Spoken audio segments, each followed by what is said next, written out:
Hello guys, a little different topic this time. I've done the marine band and the amateur radio bit, and before I tread on too many people's toes I'll move on.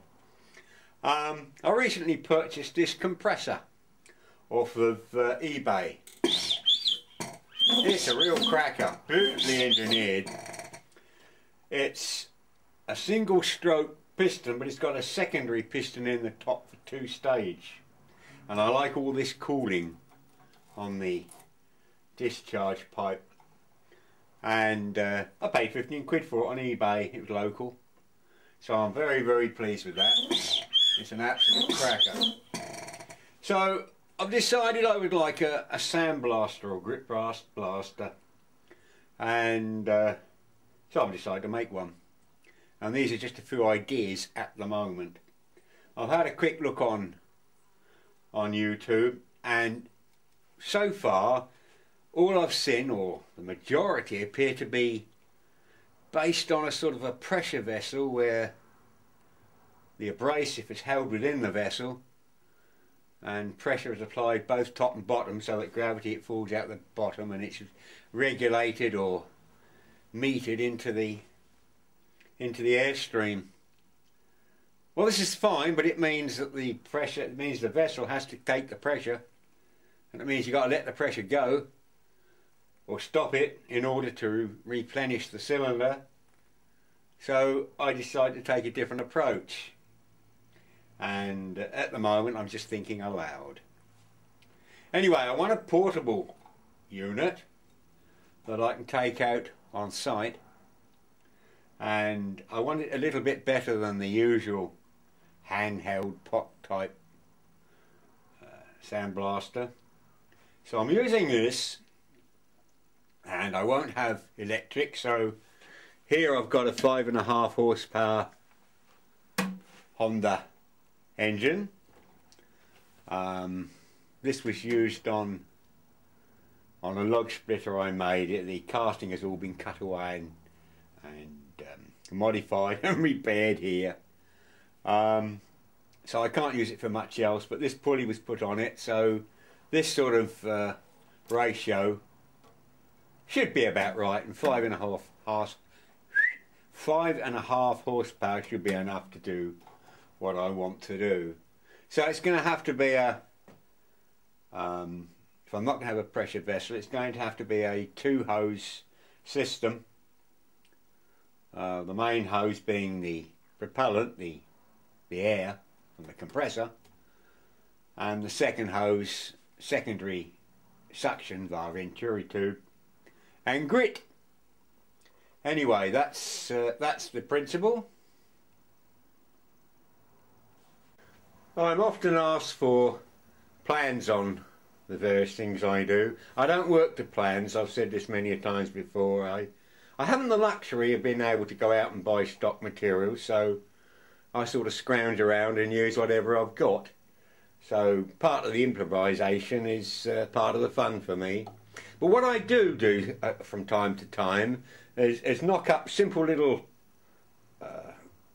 gadgets, no, not gadgets, but arrangements such as this, just to get the food principle and ideas into my own mind, and then I go around and find out how I can implement this better. So this is the shot or sand feeder I'm contemplating, and it's based on the poultry feeder. Here I've cut the top off of a plastic bottle and just put a small piece of tube, just quickly glued that onto the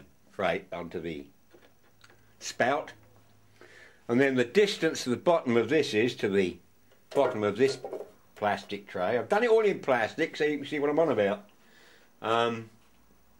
Is the principle of poultry feeder, and that's what I'm going to use for my sand regulation. If I just been in the kitchen and got some sugar, my poor suffering wife. Anyway, I pour it in there, and that represents our abrasive or what have you. And I put a cork and a bit of string, and if I pull the cork out, it fills up. I'll take that out. Now if I sort of zoom into there a bit. That'll do, I think. Okay, you can see that the little heap that's come out of the bottom, when it's reached the end of the tube, has stopped. And if I scoop some sugar in this case away, then more will fall down. So it's self-regulating. It's a poultry feeder. It's several of these pet animal feeders work on that principle. I thought that perhaps a piece of pipe, a bit like my weeding tool, cut at an angle, this into and put into this heap, into this angle of this heap, and depending on how far it went into the heap, you could adjust the air to sound ratio of the suction. And I thought, this is very simple. I like this. It does away with the pressure vessel. It does away with throttle regulation on the engine. It does away with pressure switches, and I can just simply start the compressor, do the job, stop it, and if I run out of abrasive material, just simply shovel it into the hopper. And the hopper's probably going to be a 3 or 4 foot gas cylinder or fire extinguisher. It hasn't got to hold pressure, so anything really with a lid on top, stop the rain getting in. Anyway, that's the principle. It doesn't seem to be adopted that much. I'll probably find out why later. While I've got the camera running, I'm at the bottom of my garden, a sort of a junk area. And here you can see I've got some old gas cylinders. They're empty cylinders. I thought they'd come in use for something. I don't know what, one day. Anyway, the one on the right, as you can see, is slightly shorter than the two to its left, or to your left. And the reason for that is I cut the bottom off. I wanted it for something, I can't remember what. So the cylinder has no bottom in it whatsoever. And if I zoom into the bottom there, that's how I go. You can see there's a crack in the concrete. They're standing on concrete. Well, there's a plant grown out of that crack and made its way up through the cylinder, through that tiny little hole at the top of the cylinder. There must have been a tiny pinprick of light, and it's in this and made its way to the top. I think that's absolutely wonderful. I once had a tomato plant grow. That was in a crack in a brick in the greenhouse, and I hadn't grown tomatoes for years before. So where the seed come from, I don't know. But have you ever tried growing tomatoes in bricks?